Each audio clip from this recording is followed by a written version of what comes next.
नमस्कार दोस्तों, वेलकम। स्वागत है एक बार फिर से आप सभी का आरएस जंक्शन पर। मैं हूं घनश्याम और दिनांक 24 जनवरी 2021 के करंट अफेयर्स लेकर हाजिर हूं।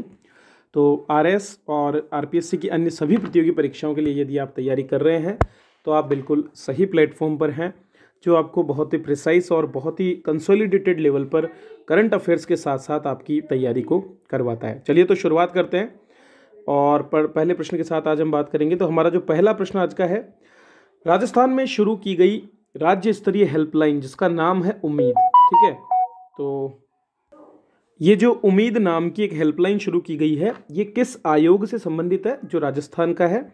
और सही उत्तर क्या होगा हमारा? बी, राजस्थान बाल अधिकार संरक्षण आयोग। अलग अलग तरह के आयोग बने हुए हैं और उन्हीं में से एक बच्चों के जो अधिकार हैं उनको लेकर के एक कमीशन है। तो commission on protection of child rights नाम से इसको जाना जाता है। तो इस आयोग का जो है, इसने एक हेल्पलाइन शुरू की गई है जिसका नाम है उम्मीद। उम्मीद क्यों करी गई है? क्योंकि देखिए, कोरोना के बाद से माहौल बहुत बदला है और बच्चों में देखा जा रहा है बहुत ही मानसिक तनाव, क्योंकि स्कूल्स नहीं जा पा रहे हैं बच्चे और बहुत सी ऐसी समस्याएं सामने आने लगी है, क्योंकि परिवारों में जो आर्थिक स्थितियों पर भी जो प्रभाव पड़ा है वो सारी चीज़ें इन फैक्ट्स को जो है सामने लाती है। तो बच्चों में मानसिक तनाव को दूर करने के लिए, बाल अपराधों की शिकायतें दर्ज करने और जो कानून है, जो बाल संरक्षण के लिए बनाए गए हैं, उन सभी के लिए राजस्थान बाल अधिकार संरक्षण आयोग द्वारा एक स्वयंसेवी संस्था है जिनका नाम है save the children, minds Piper और इंडस एक्शन। तो ये जो तीन संस्थाएं हैं, इनके साथ मिलकर के और इस उम्मीद को शुरू किया है। Mental health and psycho social support plus इसका नाम है और ये टोल फ्री नंबर है 0141-493-2233। इस पर कॉल करके और बालकों में अगर किसी भी बालक में तनाव की समस्या देखी जाए, अवसाद की समस्या देखी जाए, तो विशेषज्ञों से समाधान यहाँ पर लिया जा सकता है। राजस्थान राज्य बाल अधिकार संरक्षण आयोग, Rajasthan state commission for protection of child rights, ये इसका फुल फॉर्म है। इसने फरवरी 2010 में बाल अधिकारों के संरक्षण अधिनियम 2005 और राजस्थान राज्य आयोग संरक्षण के एक संवैधानिक निकाय के रूप में काम करना शुरू किया था। तो दोस्तों, केंद्र सरकार द्वारा जो है बाल अधिकार संरक्षण अधिनियम 2005 लागू किया गया था और सीपीसीआर अधिनियम जिसको बोला जाता है, central protection of child right act, इसके अंतर्गत फरवरी 2010 में हमारा ये जो आयोग है ये बनाया गया। बाल अधिकार नियम 2010 लागू किए गए, जिनके अधीन राज्य में बाल अधिकारों की रक्षा, संवर्धन और बचाव का काम जो है इस आयोग को दिया गया है। तो सीधा सीधा आपके सिलेबस में ये है। RSCPCR में एक अध्यक्ष और 6 अन्य सदस्य होते हैं और इन सभी की नियुक्ति राज्य सरकार ही करती है। तो ये एक राज्य सरकार के अधीन आयोग है जो कि उन्हीं के अनुसार जो है काम करता है।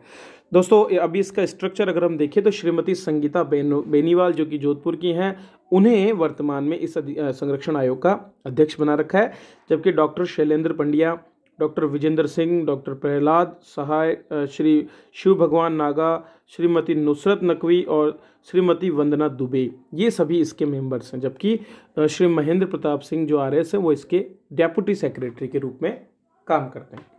चलिए अगले प्रश्न की ओर बढ़ते हैं। दोस्तों, राजस्थान का ये प्रश्न है, हाल ही में प्रदेश के तीसरे सैनिक स्कूल के लिए एक जिले में भूमि आवंटित की गई है जो कि है अलवर। तो अलवर जिला जो है वहां पर तीसरा सैनिक स्कूल स्थापित होगा। इससे पहले 2 सैनिक स्कूल हमारे चित्तौड़गढ़ और झुंझुनू है। ठीक है, इस स्कूल की स्थापना के लिए राज्य सरकार ने जिले की मालाखेड़ा तहसील के हल्दीना नामक गांव में निःशुल्क भूमि आवंटन के लिए प्रस्ताव को मंजूरी दे दी है। वैसे तो इस सैनिक स्कूल की स्थापना के लिए अक्टूबर 2013 में ही राज्य सरकार ने भारत सरकार के रक्षा मंत्रालय के साथ साथ अलवर जिले में सैनिक स्कूल सोसाइटी द्वारा संचालित स्कूल स्थापित करने के लिए एक सहमति पत्र जो है उस पर साइन भी किया था। इसके तहत राज्य सरकार निःशुल्क भूमि देगी। जून 2015 में जिला कलेक्टर अलवर ने 23 हेक्टेयर के करीब भूमि हल्दीना गांव में चयनित की थी, जिसको अब प्रस्ताव को मंजूरी भी दे दी गई है। तो जल्दी ही यहाँ पर छात्रों को जो है सैनिक स्कूल की सुविधा प्राप्त हो पाएगी। निम्नलिखित में से किस एक राज्य में हाल ही में ई-गवर्नेंस से संबंधित अवलोकन नामक एक सॉफ्टवेयर को लॉन्च किया गया? बहुत ही अच्छा प्रश्न है दोस्तों। कर्नाटक राज्य द्वारा इस सॉफ्टवेयर को लॉन्च किया गया है ताकि विभिन्न प्रकार की परियोजनाओं में जो खर्चा होता है उस खर्चे का ऑनलाइन डिटेल्स देखा जा सके। तो कर्नाटक के मुख्यमंत्री BS येदियुरप्पा द्वारा अवलोकन नाम से सॉफ्टवेयर लॉन्च किया गया है, जो राज्य सरकार को राज्य में लागू कुल 1800 कार्यक्रमों पर राज्य सरकार के 39 विभागों द्वारा जो व्यय किया जाता है उनका डेटा प्रदान करेगा। तो लोगों को ये पता चल पाएगा कि किस विभिन्न योजनाओं में किसी कार्यक्रम पे सरकार के विभागों ने कितना खर्च यहाँ पर किया है।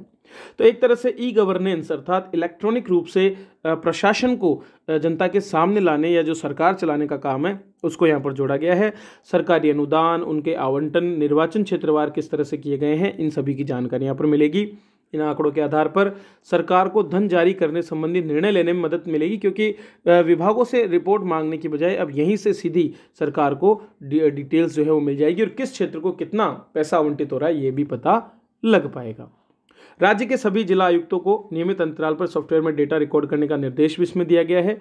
इस सॉफ्टवेयर को कर्नाटक सरकार के तहत सेंटर फॉर स्मार्ट गवर्नेंस द्वारा विकसित किया गया है और ये जो सॉफ्टवेयर है ये राज्य सरकार के अधीन ही रहेगा।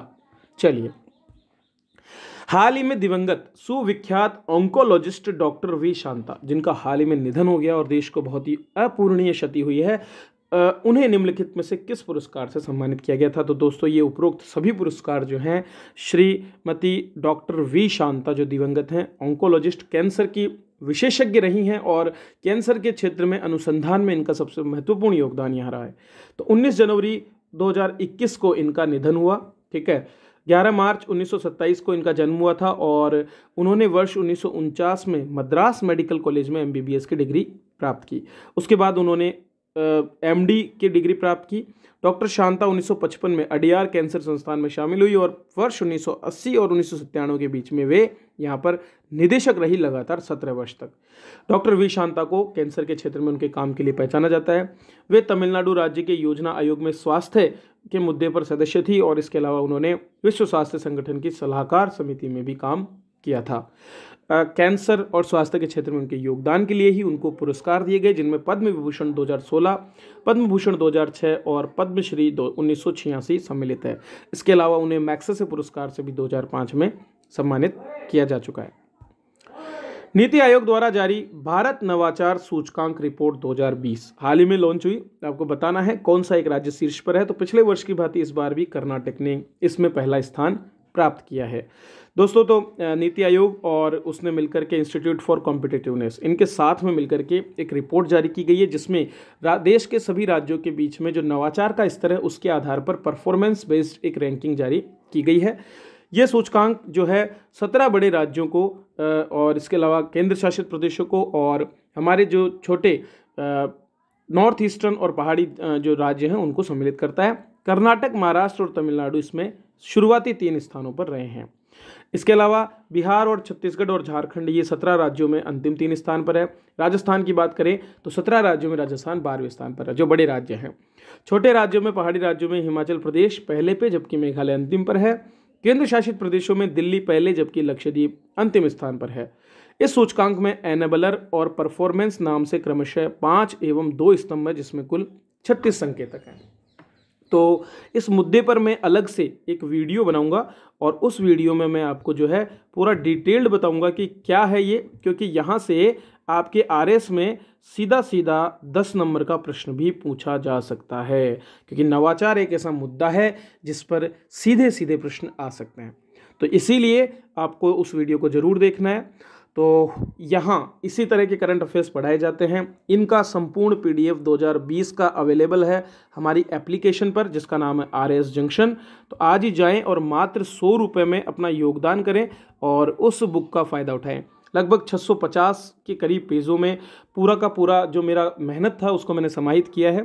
तो दोस्तों इसे लाइक ज़रूर करें, शेयर करें, सब्सक्राइब करें हमारे चैनल को और बने रहें इसी तरह पारदर्शिता के साथ। आप भी अपनी पढ़ाई में ईमानदारी बरतें, बेईमानी ना करें और रेगुलरली पढ़ते रहेंगे तो निश्चित रूप से आप अपने लक्ष्यों को प्राप्त कर पाएंगे। चलिए, वीडियो देखने के लिए आप सभी का बहुत बहुत धन्यवाद।